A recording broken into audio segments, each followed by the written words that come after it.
Il-General Workers Union ilha tappella għal pjan strateġiku nazzjonali sabiex il-pajjiż ikompli javvanza fuq sma essenzjali bħall-enerġija, s-saħħa, x-xogħol, l-edukazzjoni u l-infrastruttura. Dan intqal mis-Segretarju Ġenerali tal-General Workers Union, Joseph Buġejja, wara laqgħa tal-Kunsill Malti għall-Iżvilupp Ekonomiku u Soċjali li ġiet organizzata mill-Partit Nazzjonalista u li trattat bosta temi relevanti. Laqgħa li ngħatat ukoll prominenza fil-faċċata tal-ġurnal L-Orizzont. Joseph Buġejja tenna li hemm bżonn ta' pjan holistiku għal pajjiżna bil-parteċipazzjoni ta' kulħadd, pjan li jmur lil minn leġislatura waħda biex jiġi assigurat li l-pajjiż ikompli javvanza l qudiem b'mod sostenibbli. Jien naħseb jekk tagħmel umbrella argument ta' x'għandu jsir huwa l-ħtieġa li kollha naħdmu flimkien u bħala Workers Union nisqu dwar il-fatt li jkun hemm pjan nazzjonali strateġiku fejn ħadd timxi l-qudiem Malta bl-elementi kollha.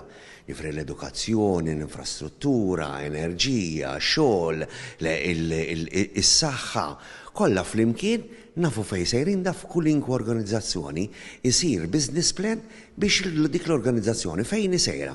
U aħna din naraw li dak huwa meħtieġ ħafna fejn il-komponenti kollha, l-klassi politika, l-isħab soċjali, l-NGOs, kulħadd jitfa' f'dan il-pjan biex bħala nazzjon, bħala stat fejn irridu dik id-direzzjoni fejn irridu nieħdu l-pajjiż tagħna.